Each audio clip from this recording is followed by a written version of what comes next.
Hi guys, क्या हाल चाल आप सबके। मेरा नाम है संचित और आप देख रहे हैं सीए नॉलेज पोर्टल। मैंने कल एक वीडियो अपलोड करी थी जिसके अंदर मैंने 6 ऐसी चीजें बताई थी आपको जो आपको एग्जाम में जाने से पहले ध्यान रखना है। जिन चीजों का आज वाली वीडियो में हम डिस्कस करने वाले हैं उन छोटी छोटी बातों के बारे में, उन आईसीआई गाइडलाइंस के बारे में, इंस्ट्रक्शंस के बारे में जो आपको ध्यान में रखनी है while you are actually attempting the paper. उन 2 घंटों में 3 घंटों में आपको जिन छोटी छोटी चीजों का ध्यान रखना है वो मैं आपको इस वीडियो में बताने वाला हूं। लास्ट वीडियो की तरह इस वीडियो में भी बातें सारी छोटी छोटी होंगी, शायद आपको पता भी होंगी जिन बच्चों ने पहले पेपर दे रखे हैं, बट स्टिल इन चीजों को ध्यान रखना क्योंकि हम टिपिकली इग्नोर कर देते हैं, फिर एग्जाम के दौरान फालतू फोकट हमें इस वजह से टेंशन हमारी बढ़ जाती है। तो एक एक करके स्टार्ट करते हैं। सबसे पहली बात आपको पता ही है कि पेपर नंबर 1 और पेपर नंबर 2 के अंदर सीए फाउंडेशन के अंदर आपको 15 मिनट पहले ही क्या दे दिया जाएगा, क्वेश्चन पेपर दे दिया जाएगा, जबकि पेपर 3 और 4 के अंदर एग्जैक्ट 2 बजे आपको पेपर मिलेगा। जैसे ही आपके पास क्वेश्चन पेपर आता है आपको क्या चीजें करनी है। पहली चीज आपको जो क्वेश्चन पेपर मिलते ही करनी है, क्वेश्चन पेपर के ऊपर एक कोड लिखा होगा और वो कोड को आपको मैच करना है किससे, आपका जो भी एग्जाम सेंटर है, टिपिकली स्कूल या कॉलेज होगा, आगे बोर्ड होगा ना, तो वो बोर्ड के ऊपर ही वो क्वेश्चन पेपर का कोड लिख देते हैं। आईसीआई की गाइडलाइंस के हिसाब से एग्जाम सेंटर को वो कोड बोर्ड पे लिखना होता है। तो एक बार मैच कर लेना कि तुम्हें सही क्वेश्चन पेपर मिला है या नहीं। This is point number 1। Secondly आपको अगली चीज क्या करनी है, आपको अपने क्वेश्चन के ऊपर अपना रोल नंबर लिख देना। ऊपर स्पेस मिलेगा, वहां पर इमीडिएटली आपको अपना रोल नंबर, और रोल नंबर आपका एडमिट कार्ड पर होगा, वो अपने क्वेश्चन पेपर पर भी लिख देना है। थर्ड चीज आपको क्या करनी है, आपको एक बार जल्दी से नजर डालनी है दैट आपके क्वेश्चन पेपर के अंदर रिक्वायर्ड नंबर ऑफ पेजेस हैं, कहीं कोई पेज मिस तो नहीं हो गया।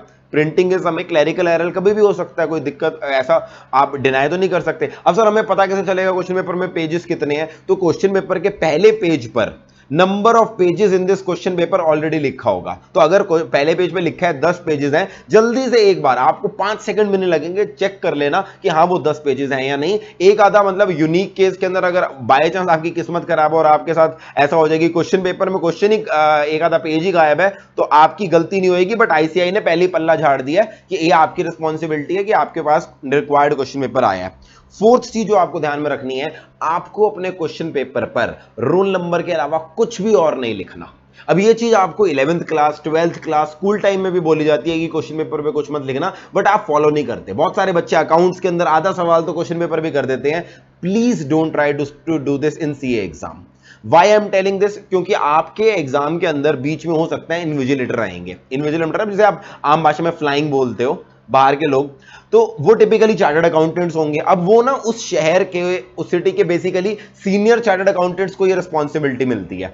और आपको पता है चार्टर्ड अकाउंटेंट क्योंकि सारी जिंदगी लॉ पढ़ते हैं, तो कई बार ना over a period of time वो एक एक छोटे छोटे रूल को ध्यान में रख के चलते हैं। कुछ ऐसे लोग मिल सकते हैं। तो अगर आपके इन्विजिलेटर ने सिर्फ इस वजह से आपको परेशान करना शुरू कर दिया कि तुमने क्वेश्चन पेपर पे लिखा क्यों है फालतू में, उस समय आपका माइंड भी खराब हो जाएगा। वैसे तो रो धो के बच्चे ले लेते हैं, मगर उस रोने धोने में वो जो टाइम वेस्ट होगा आपका, फालतू में पेपर पूरा का पूरा हिल जाएगा। ये चीज मैं इसलिए बता रहा हूं क्योंकि मैंने एक्चुअली ऐसा होते देखा है कुछ लोगों के साथ, दैट उन्होंने क्वेश्चन पेपर के ऊपर कुछ चीजें लिख दी थी, अपने लिए नोटिंग कर ली थी, एंड बीच में इन्विजिलेटर ने आके उनका आधा घंटा 15 मिनट 20 मिनट खराब कर दिए ऑब्जेक्शन रेस करके कि आप क्वेश्चन पेपर क्यों लिख रहे हो। तो please don't write anything on the question paper. अगर लगानी है डॉट टिक ये चल जाएगा, लिखना कुछ भी मत। ठीक है जी, आगे बात करते हैं। अगली चीज है आंसर शीट से रिलेटेड आपको क्या क्या चीजें याद रखनी है। पहली बात एमसीक्यू पेपर वाले ऑब्जेक्टिव पेपर की बात करता हूं, पेपर 3 और पेपर 4। पेपर 3 और पेपर 4 के अंदर आपको 2 अलग अलग शीट मिलेंगी। जो क्वेश्चन पेपर है उसे बोलते हैं एमसीक्यू बुकलेट, और जो आंसर शीट है ना वो डिस्क्रिप्टिव वाली आंसर शीट की तरह नहीं मिलेगी, आपको ओएमआर शीट मिलेगी। तो आंसर आपको ओएमआर शीट पे लिखने हैं और एमसीक्यू बुकलेट आपको ध्यान रखना है, एमसीक्यू बुकलेट के ऊपर आंसर मार्क नहीं करने। सारे आंसर जो मार्क होंगे वो कहां पर होंगे, ओएमआर शीट के अंदर ही मार्क होंगे। अब ऐसा भी देखा गया कुछ बच्चों में, मैंने लास्ट अटेम्प्ट में देखा है, हर बार इंस्टाग्राम पे मैसेज आते हैं मुझे, सर मैं ना एमसीक्यू बुकलेट के ऊपर आंसर मार्क करके आ गया, मुझे नंबर मिलेंगे। The answer is a big no. अगर आप एमसीक्यू बुकलेट पे आंसर मार्क करके आओगे, इवैल्यूएटर नहीं होंगे। इवैल्यूएट सिर्फ वही होंगे जो ओएमआर शीट के ऊपर हैं। और इनफैक्ट क्योंकि क्वेश्चन पेपर पे कुछ लिख नहीं सकते, एमसीक्यू बुकलेट पे अगर आपने क्वेश्चन आंसर मार्क कर रखे हैं, वो भी अनफेयर मींस की कैटेगरी में आ सकता है। इसलिए एमसीक्यू बुकलेट पे आंसर मत मार्क करना। ठीक है जी, कुछ बच्चों की आदत होती है पहले एमसीक्यू बुकलेट पे आंसर मार्क करेंगे, लास्ट में ओएमआर शीट पे डालेंगे, बिल्कुल गलत। पहली बात तो अनफेयर मींस का केस बन सकता है। दूसरी बात, अगर लास्ट क्लास में आप जल्दी जल्दी में ओएमआर शीट के ऊपर आंसर्स लिखने लगे और सीक्वेंसिंग की दिक्कत आ गई तो भाई पूरा पेपर बेकार हो जाएगा।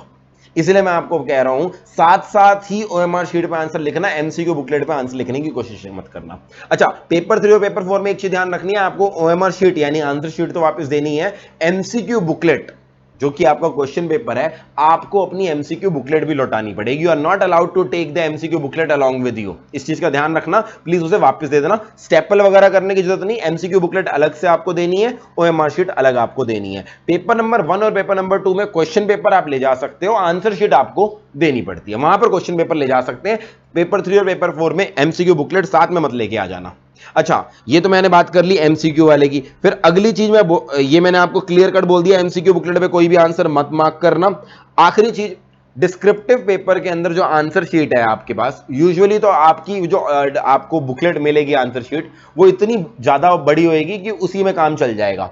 फिर भी अकाउंट्स वाले पेपर में हो सकता है कि आपको टिपिकली एक्स्ट्रा शीट की जरूरत पड़ जाए। अगर आपको एक्स्ट्रा शीट की जरूरत पड़ती है तो आप ध्यान रखना, एक्स्ट्रा शीट को थ्रेड भी मिलेगा, आपको थ्रेड से भी बांधना है और स्टेपलर भी लेके जाना, स्टेपल भी साथ साथ कर सकते हैं। तो ये इन दोनों चीजों को करके आना, just to be on the safe side. ठीक है जी, अगली बात करते हैं, how to attempt the questions. ये मैंने अपनी लास्ट वीडियो में बताया था, यहां पे फिर से रिपीट कर रहा हूं।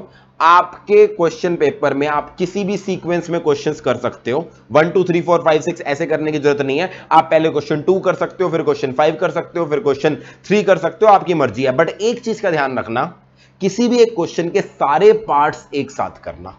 यानी क्वेश्चन नंबर 2 के अंदर 3 पार्ट हैं, 2A 2B 2C, तो उनको साथ में करना। ऐसे मत करना 2A के बाद 5B चले गए, 5B कर दिया, फिर 2C कर दिया, ऐसा बिल्कुल भी मत करना। और आपको पता ही होगा पेपर नंबर 1 और पेपर नंबर 2 में ओवरऑल चॉइस होगी। क्वेश्चन नंबर 1 मैंडेटरी है, मैंडेटरी तो है बट सबसे पहले करो ये जरूरी नहीं है। अगली चीज जो मैं आपको बता रहा हूं, बिजनेस लॉ और बीसीआर का पेपर कुछ बच्चों को पता नहीं होता कि वो सेम शीट में देना है या अलग अलग शीट में, वो अलग अलग शीट में कराते हैं। नहीं, ऐसा कोई आईसीआई ने नहीं बता रखा। बिजनेस लॉ और बीसीआर एक ही पेपर है, आपको एक ही शीट के अंदर करके आना है। ठीक है जी। अच्छा, एमसीक्यू पेपर के अंदर क्या कोई चॉइस आएगी? कोई चॉइस नहीं आएंगी, 100 क्वेश्चंस होंगे, एक एक मार्क का क्वेश्चन होगा, वहां कोई चॉइस नहीं है। हाँ, डिस्क्रिप्टिव क्वेश्चन के अंदर पेपर में क्वेश्चन 1 कंपलसरी, बाकी में ओवरऑल चॉइस रहेगी। अच्छा, अगली चीज है स्टेशनरी के बारे में बच्चों को बड़ी दिक्कत आती है। मैं आपको क्लियर कट बता दूं, आपकी शायद आदत होगी ब्लू पेन यूज करने की। आईसीआई ब्लू पेन अलाउ नहीं करता, आईसीआई सिर्फ क्या अलाउ करता है? Black point pen. Point pen मतलब जिसे आम भाषा में बॉल पेन बोलते हैं। सर, जेल पेन और फाउंटेन पेन क्यों नहीं अलाउ करता? वो आपके, उसने कोई रिस्ट्रिक्ट नहीं कर रखा। ऐसा नहीं है कि आपको पेपर इवैल्यूएट करने से मना कर देगा, बट वो आपके भले के लिए करता है, क्योंकि ये जो फाउंटेन और जेल पेन होते हैं ये टिपिकली पानी वगैरह से रब हो जाते हैं, जबकि बॉल पेन रब नहीं होता। तो उसने एडवाइस किया है कि ब्लैक बॉल पेन यानी ब्लैक पॉइंट पेन यूज करो। हाँ, अगर आपका आजकल कुछ ऐसे मार्केट में पेन आ गया ना, जेल या फाउंटेन पेन भी, उनकी इंक वाटर प्रूफ होती है। अगर आपको तसल्ली है अपने रिस्क पे आप यूज कर सकते हो, बट ब्लैक कलर होना चाहिए, कोई भी और कलर नहीं होना चाहिए। एक चीज मैं आपको बोल दूं, हाइलाइटर अलाउड नहीं है। कुछ बच्चों को आदत होती है बुक के साथ हाइलाइटर लेके रखते हैं, शायद आपने 11th 12th क्लास में भी हाइलाइटर यूज किया हो हाईलाइट करने के लिए। हाइलाइटर गलती से भी मत यूज करके आना। सर, हमने कोई चीज को हाईलाइट करना है तो कैसे करें? उसी ब्लैक पेन से अंडरलाइन करना है आपने, उसी ब्लैक पेन से। मैं कह रहा हूं पेंसिल भी मत यूज करो, आईसीआई की गाइडलाइंस के हिसाब से चलो। क्यों जाना चाहते हो आईसीआई की गाइडलाइंस के अगेंस्ट? उसी ब्लैक पेन से स्केल साथ में रखो, अंडरलाइन कर लो। नहीं तो टाइम नहीं है, स्केल की भी जरूरत नहीं है, ऐसे ही अंडरलाइन करके आ जाओ। अगर किसी चीज को हाईलाइट करना है आपने, कोई हाइलाइटर यूज मत करना। अच्छा सर, एमसीक्यू पेपर में क्या होगा? एमसीक्यू पेपर में जो ओएमआर शीट में जब सर्कल करोगे, वहां पर पेंसिल यूज करनी है आपको, वहां पर एचबी पेंसिल। टिपिकली सारी पेंसिल एचबी होती है। अब ये मत पूछने बैठ जाना मेरे से कमेंट सेक्शन में कि सर एचबी पेंसिल कौन सी होती है। मार्केट में जो ऑलमोस्ट सारी पेंसिल्स आती हैं वो एचबी होती हैं। तो पेंसिल से आपको ओएमआर शीट में मार्क करने हैं सर्कल्स। बट ध्यान देना, उस पेपर में बिना पेन जरूर लेके चले जाना। क्यों?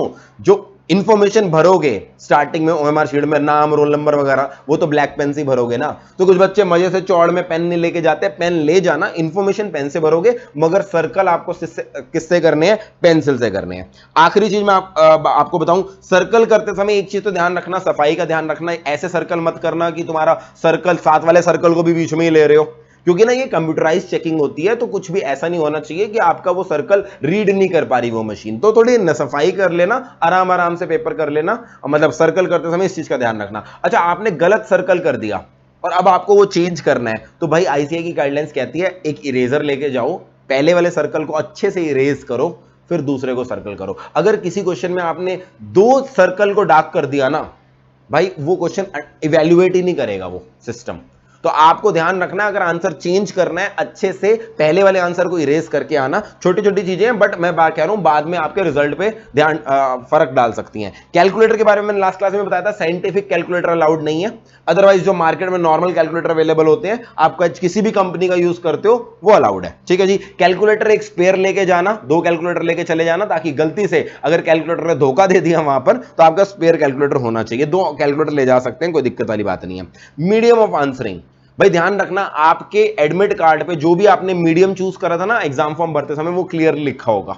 हिंदी मीडियम चूज किया तो Hindi medium, English medium choose किया तो इंग्लिश मीडियम। एक बार वेरीफाई कर लेना, अगर कोई भी दिक्कत है, मैंने लास्ट वीडियो में बताया था, इमीडिएटली आपको आईसीआई को कांटेक्ट करना पड़ेगा। अब जो भी हिंदी मीडियम वाले बच्चे हैं, मैं उनको बता दूं, आपका सारे पेपर आप हिंदी में लिख सकते हो, बट आपका बीसीआर का जो पेपर है, बीसीआर का पेपर तो इंग्लिश में होगा, क्योंकि वो ऑब्वियसली बात है ही इंग्लिश। तो बीसीआर का पेपर तो हिंदी मीडियम वालों के लिए भी इंग्लिश में रहेगा। अच्छा, हिंदी मीडियम वालों को प्योर हिंदी लिख के आना है ऐसा नहीं है, आईसीआई बोलता है जो भी टेक्निकल टर्म्स हैं, फ्रेजेस हैं, लॉ वगैरह वाले में, आप वो इंग्लिश यूज कर सकते हो। टू दैट एक्सटेंट कोई दिक्कत वाली बात नहीं है। हाँ, अगर आपने हिंदी मीडियम चूज किया है और अपना पेपर आप इंग्लिश में करके आ जाओगे, paper will not be evaluated. इस चीज का ध्यान रखना। कुछ बच्चे होते हैं हिंदी डाल देते हैं मगर लास्ट में इंग्लिश में अटेम्प्ट करके आ जाते हैं, ऐसा हरकतें मत करना। जो मीडियम आपने चूज किया उसी मीडियम को ही फॉलो करके आना। अकाउंटेंसी में, लॉ में फ्रेजेस और वो डेबिट क्रेडिट वो सारी चीजें इंग्लिश में लिख सकते हो, वो डरने वाली बात नहीं है।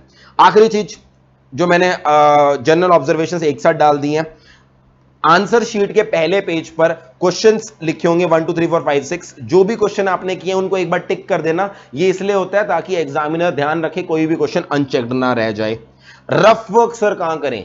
रफ वर्क देखो, टिपिकली मैं बोलूं, अगर आपका डिस्क्रिप्टिव पेपर है, डिस्क्रिप्टिव पेपर में तो कैलकुलेटर होगा, वैसे जरूरत नहीं पड़ेगी अकाउंट्स के पेपर में। फिर भी अगर आपको कोई रफ वर्क करना है अकाउंट्स के पेपर में, अपनी आखिरी शीट को, जो आंसर शीट में आखिरी शीट है, उसको रफ वर्क के लिए यूज कर लेना, ठीक है जी। मगर सर मैथ्स में क्या करें? अब ध्यान दो, मैथ्स के अंदर आपके क्वेश्चन पेपर यानी एमसीक्यू बुकलेट जो है, उसके लास्ट में रफ वर्क करने के लिए मिलेगा, मैथ्स में भी और इकोनॉमिक्स में भी। उस लास्ट पेज को ही आपने यूज करना है, कोई एक्स्ट्रा शीट वगैरह आप नहीं ले जा सकते। तो ध्यान देना, मेरे हिसाब से आप रफ वर्क क्या करना, पेंसिल से करना, ताकि बाय चांस वो स्पेस कम पड़ गया, अभी आपको और स्पेस चाहिए, तो इरेजर से जल्दी से वो इरेज कर लेना, वहीं पर ही क्या करना, फिर से रफ वर्क कर देना। उसके अलावा रफ वर्क करने के लिए हमारे पास कोई जगह नहीं है, इस चीज का ध्यान रखना, ठीक है जी। आगे बढ़ते हैं। एक चीज जो मैं बहुत इंपॉर्टेंट स्ट्रेस करके बताना चाहता हूं, कुछ बच्चों की आदत होती है पेपर के अंदर, पेपर स्टार्ट करने से पहले ओम 786 जीसस का साइन ये सब बनाते हैं। प्लीज ये सारी चीजें मत करना। अगर आपने भगवान को याद करना है, अल्लाह को याद करना है, जीसस को याद करना है, दिल में याद करो, उसको शीट पे मत लिखो। ये अनफेयर मींस की कैटेगरी में आ सकता है, आपका रिजल्ट तक होल्ड पे डाला जा सकता है। तो प्लीज कोई भी साइन एंड सिंबल मत बनाना। सिमिलरली मैं बोल रहा हूं बीसीआर के पेपर के अंदर एक चीज का ध्यान रखना, अपना एक्चुअल नाम, रोल नंबर, सिटी मत लिख के आना। जहां पर वो लेटर रिपोर्ट होती है ना, एक्चुअल नाम नहीं, XYZ ABC। आई थिंक ये बचपन से आपको चीजें सिखाती आ रहे हैं, इन चीजों का ध्यान रखना। अच्छा, आखिरी चीज, अटेंडेंस शीट वैसे तो एग्जामिनर की रिस्पॉन्सिबिलिटी होती है, फिर भी मैं आपको बता दूं, बीच में एग्जाम में आपका अटेंडेंस शीट साइन करवाने आएगा वो एग्जामिनर, आपको वहां पर साइन करना होगा अपने रोल नंबर के अगेंस्ट। रोल नंबर का स्टिकर होगा एक, उस स्टिकर को आपको वहां से उतारकर अपनी आंसर शीट पे लगाना पड़ेगा। इस चीज का ध्यान रखना। आंसर जो अटेंडेंस शीट होगी वहां से स्टिकर उतार के आपको अपनी आंसर शीट पे लगाना पड़ेगा, ये आपको ध्यान रखना है, ठीक है जी।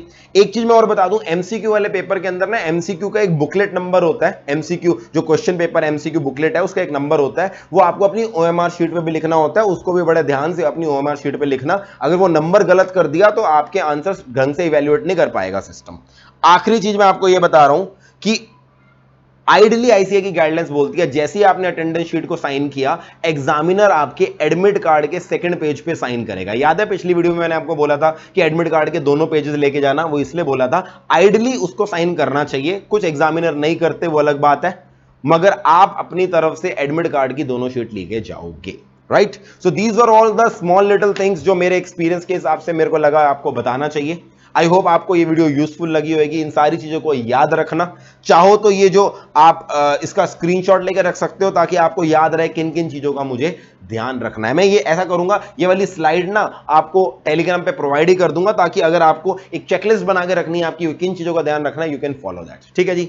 कल मैं एक वीडियो लाऊंगा आपके लिए, अनफेयर मीन्स किसे बोलते हैं और किन किन चीजों को हमें नहीं करना है एग्जाम में। ठीक है जी। तो कल की वीडियो भी काफी इंटरेस्टिंग होने वाली है। All the very best for exam. And हमेशा की तरह से मैं बोलता हूं, टेंशन नहीं लेने का, काम रहने का, सिर्फ आखिरी दिनों में मेहनत करनी है and you will definitely clear with flying colors. This was Sanchit Grover with you. I'll meet you in the next video. All the very best.